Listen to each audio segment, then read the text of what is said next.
প্রিয় দর্শক, সবাইকে প্রীতি ও শুভেচ্ছা জানিয়ে শুরু করছি ইসলামী ব্যাংক নিবেদিত স্মার্ট ব্যাংকিং অনুষ্ঠান। সঙ্গে আছি ডক্টর তৌহিদুল হক। দর্শক, সরকার 2026 এবং 27 অর্থ বছরে যে বাজেট দিল 9,38,000 কোটি টাকার বাজেট।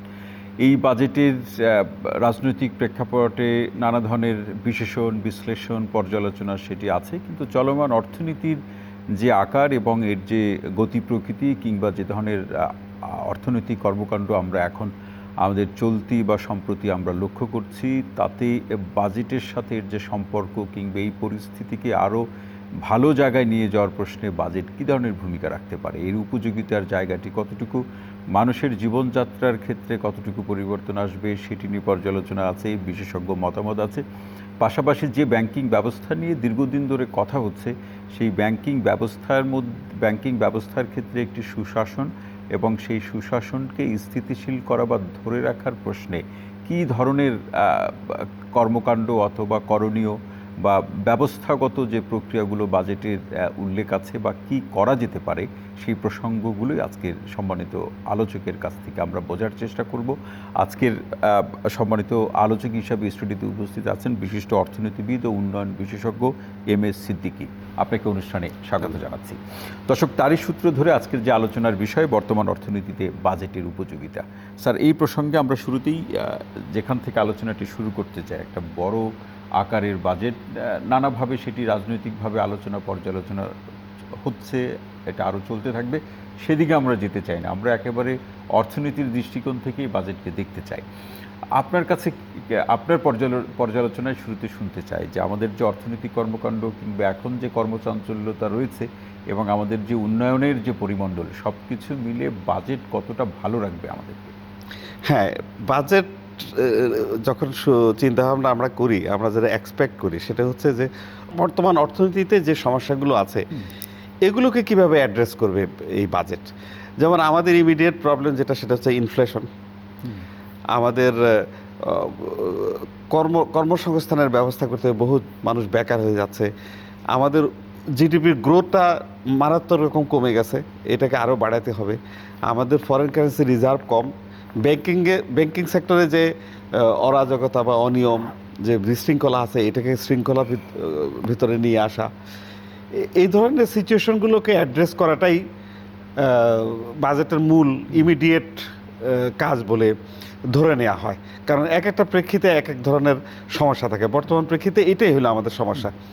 এখন এগুলো অ্যাড্রেস করতে যে বাজেট আমাদেরকে কি দিচ্ছে, প্রথমে যদি আমরা ইনফ্লেশন নিয়ে কথা বলি, আমাদের দেশের ইনফ্লেশন নিয়ে গত 3-4 বছরের যে গবেষণায় দেখা গেল যে আমাদের দেশে ইনফ্লেশনটা মানি সার্কুলেশন বেশি হওয়ার জন্য নয়, এটা হচ্ছে আমাদের যে সাপ্লাই কনস্ট্রেইনের কারণে। অর্থাৎ আমাদের দেশে যে জিনিসপত্র আমরা সরবরাহ করি, উৎপাদিত অথবা আমদানিকৃত, এগুলোর কস্ট অফ ইম্পোর্ট আর কস্ট অফ প্রোডাকশন বেশি।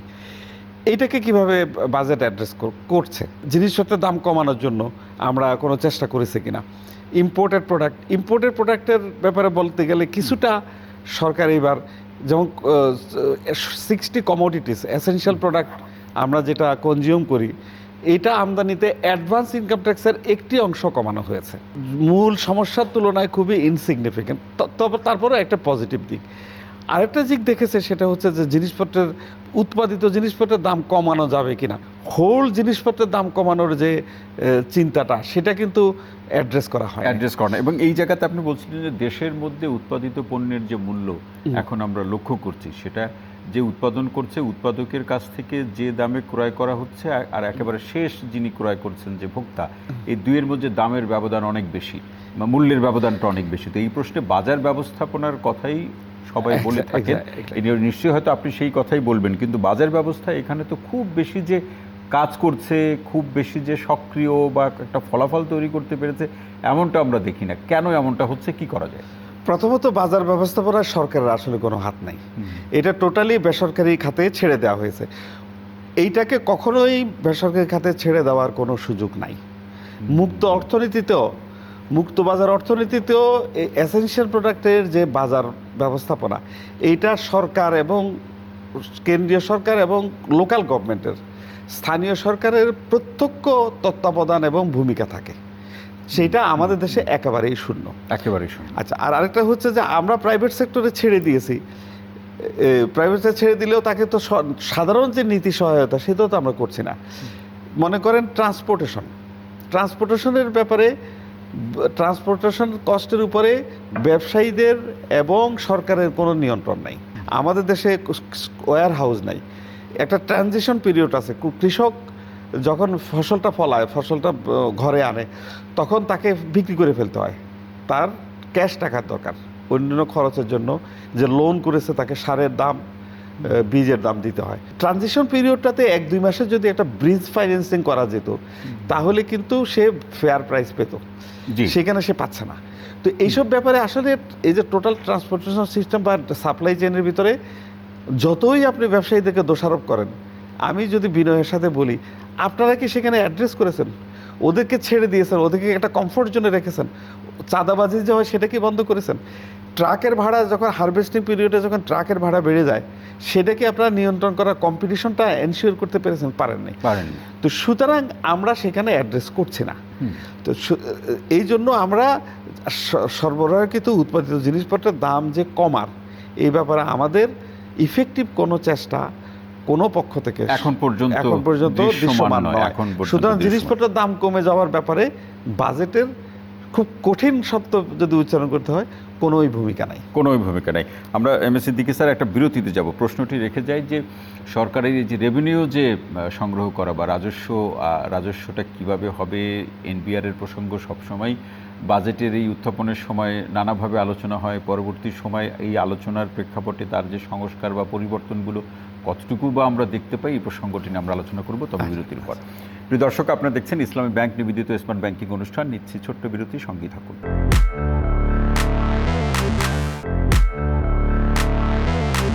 প্রিয় দর্শক, বিরতির পর আরও একবার স্বাগত ইসলামী ব্যাংক নিবেদিত স্মার্ট ব্যাংকিং অনুষ্ঠানে। সঙ্গে আছে ডক্টর তৌহিদুল হক। যে বিষয়টি নিয়ে আজকে সম্মানিত আলোচক বিশিষ্ট অর্থনীতিবিদ এমএস সিদ্দিকী স্যারের সাথে আলোচনার, যে বর্তমান অর্থনীতিতে বাজেটের উপযোগিতা।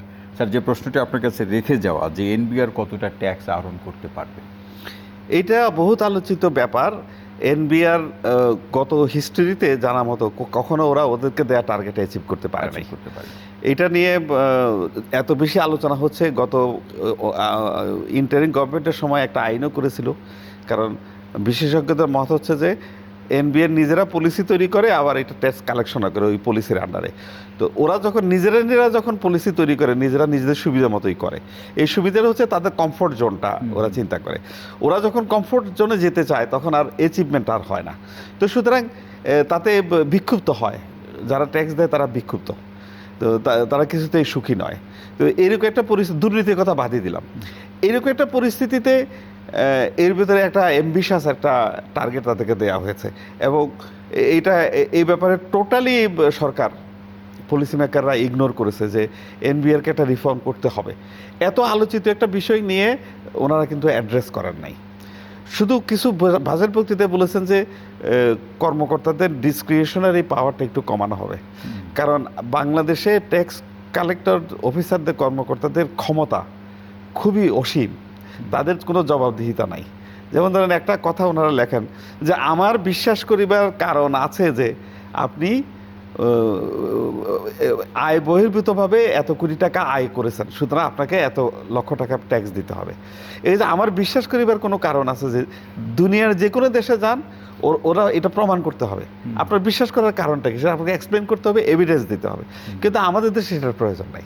উনি ভাবলেন যে আপনি এক্সেস ইনকাম করেছেন, সরল মনা কিছু শব্দ যুক্ত করে দিয়ে সরল বিশ্বাসে করা, এই ধরনের শব্দগুলো কর্মকর্তাদেরকে অতি বেশি ক্ষমতা দিয়ে দেয়।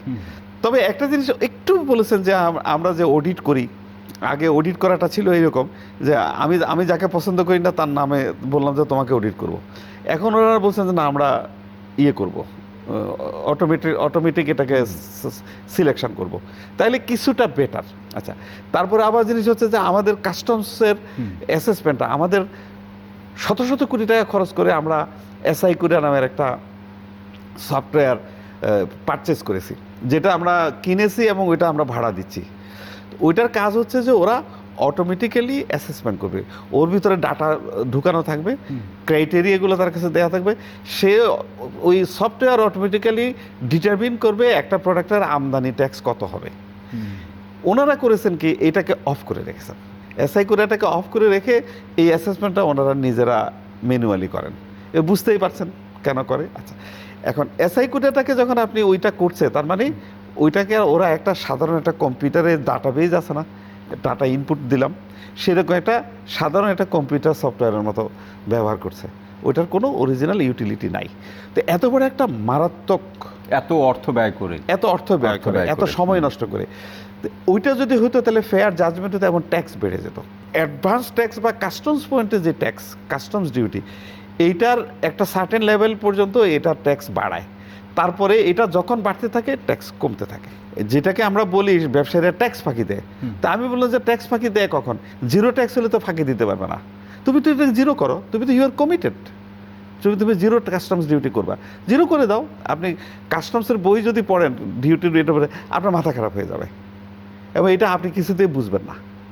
ওইটাকে ডেলিভারিটলি এটাকে জটিল করে রাখা হয়েছে উদ্দেশ্যপ্রণোদিতভাবে। এবং স্যার, এখানে ব্যাংকিং সেক্টরে একটা সুশাসন নিয়ে আসা, আমাদের অনেকে বলেন, আপনার পর্যালোচনা শুনবো যে দেশের জনসংখ্যা বা অর্থনীতির আকার অনুযায়ী ব্যাংকের সংখ্যাটা অনেক বেশি। বিগত সরকারের রাজনৈতিক বিবেচনায় ব্যাংক দেওয়া হয়েছে, সেই ব্যাংকগুলোই সবচেয়ে বেশি জটিলতা তৈরি করেছে। শৃঙ্খলা আসবে, সুশাসন আসবে, এমনটা কি ভাবা যায়? সুযোগ আছে? ভাবা যায়। এই ইন্টারিম গভর্নমেন্ট যেটা করেছিল, ডক্টর আহসানের নামটা উচ্চারণ করতেই হয়, উনি এই সেক্টরে একটা ডিসিপ্লিন এনেছিলেন। কিন্তু এরপরে যখন এই গভর্নমেন্ট এসে ওরা ব্যাংক রেজুলেশন অ্যাক্ট করলো, সেখানে আবার আগের মালিকদের ফেরত দেওয়ার জন্য নতুন একটা কন্ডিশন ঢুকে আইনটাকে অ্যামেন্ডমেন্ট করলো। এটা আমাদের ভিতরে একটা আতঙ্কের সৃষ্টি করেছে। বাংলাদেশ ব্যাংকের ইন্ডিপেন্ডেন্ট করার একটা আইনকে ড্রাফট করে গেছে ওরা, সেটা কিন্তু এখনো এই সরকার পাশ করেনি। ব্যাংকগুলোকে কোনোভাবেই যাতে কারো হাতে চলে না যায়, ব্যক্তি বা পরিবারের হাতে চলে না যায়, এই ব্যাপারগুলোকে একটা ডিসিপ্লিন, একটা ঘোষানো একটা কাজ চলছিল। যেমন ধরেন ওই যে 5টি ব্যাংক নিয়ে একটা সম্মিলিত ইসলামী ব্যাংক করা হয়েছে, সেইটার এই গত সপ্তাহে মাত্র ম্যানেজিং ডিরেক্টর এবং চেয়ারম্যান অ্যাপয়েন্টমেন্ট দেওয়া হলো। এতদিন পরে একটা ব্যাংক রিকনস্ট্রাকশন হচ্ছে, সেই ব্যাংকে এমডি আর চেয়ারম্যান নাই। এটা ভাবা যায়? এটা খুব প্রাথমিকভাবেই একজন যোগ্য লোকে সেখানে দেওয়া উচিত ছিল। কাকে দিয়েছে সেটা নিয়ে আমি এখন প্রশ্ন করব না। আমার বক্তব্য হচ্ছে যে প্রায়োরিটিটা সেখানে যদি দিত তাহলে এই সমস্যা হতো। এর ভিতরে আবার ইসলামী ব্যাংকের চেয়ারম্যান অ্যাপয়েন্টমেন্ট নিয়ে একটা কন্ট্রোভার্সি ক্রিয়েট হয়েছে। এখন এমনিতেই মানুষের মনের ভিতরে আতঙ্ক। মানুষ তো ব্যাংকের প্রতি আসলে সত্য কথা স্যার, মানুষ আস্থা রাখতে পারছে না। তো এই যে বিভিন্ন কর্মকাণ্ডে হঠাৎ করে দেখা গেলো যে একজন প্রচলিত চিন্তার বাইরেতে একজনকে এনে বাংলাদেশ ব্যাংকে গভর্নর করা হলো, সবাই রিয়্যাক্ট করলো এটাতে। এখন আমার বক্তব্য হচ্ছে যে উনি ভালো করবেন কি খারাপ করবেন এটা অবশ্য এখনো প্রমাণিত হয়নি। উনি একজন কস্ট অ্যাকাউন্টেন্ট, কিন্তু সাধারণত দেখা যায় যে আমাদের দেশে আমলাদের দাপট বেশি, আমলারাই সেখানে গভর্নর হন। 2-1 অর্থনীতিবিদ বহু কষ্টে ওইখানে আসছিলেন এবং তারা যে সবার কাছ থেকে সহযোগিতা পেয়েছেন তাও না, কিন্তু তাদের মধ্যে অনেকে টিকেও থাকতে পারে, অনেক অভিযোগ নিয়ে বিদায় নিতে হয়েছে। ফাইন্যান্স মিনিস্ট্রি, ওই প্ল্যানিং মিনিস্ট্রি, অন্যান্য মিনিস্ট্রি যদি পূর্ণ সহযোগিতা না করে একজন গভর্নর সাকসেসফুল হওয়ার কোনো সুযোগ নেই। এইরকম একটা পরিস্থিতিতে যার কোনো প্রুভেন ট্র্যাক রেকর্ড নেই, ওই একজনকে যখন গভর্নর করা হলো, এটা সবাই রিয়েক্ট করলো। এখন আমি অবশ্য বলবো যে ঠিক আছে, আমরা একটু থামি। সরকার যখন একজনকে চিন্তা ভাবনা করে দিয়েছে, দেখি না তার পারফরমেন্সটা কি হয়। এবং আরেকটি প্রশ্ন স্যার রেখে বিরতিতে যাব, বিরতি থেকে ফিরে এসে শুনবো যে এই বাজেটে কর্মসংস্থান নিয়ে তো বিভিন্ন কথা হচ্ছে। বর্তমান সরকার তার নির্বাচনী ইশতেহারে কিন্তু কর্মসংস্থানের সুযোগ সৃষ্টি করবে, এই তার নির্বাচনী অঙ্গীকারও ছিল। কতটা সম্ভব হবে নতুন করে কর্মসংস্থানের সুযোগ সৃষ্টি করা? পাশাপাশি দেশি বিদেশি বিনিয়োগের প্রসঙ্গটাও আমরা আপনার কাছ থেকে আলোচনা শুনবো, তবে বিরতির পর। প্রিয় দর্শক, আপনারা দেখছেন ইসলামী ব্যাংক নিবেদিত স্মার্ট ব্যাংকিং অনুষ্ঠান। নিচ্ছে আরও একটি বিরতি, সঙ্গেই থাকুন।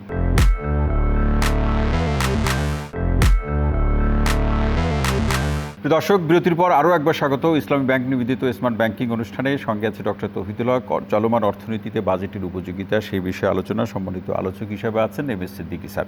স্যার, যে প্রশ্নটি রেখে যাও, দুটি প্রশ্ন। একটা হচ্ছে কর্মসংস্থানের সুযোগ কতটা তৈরি হবে?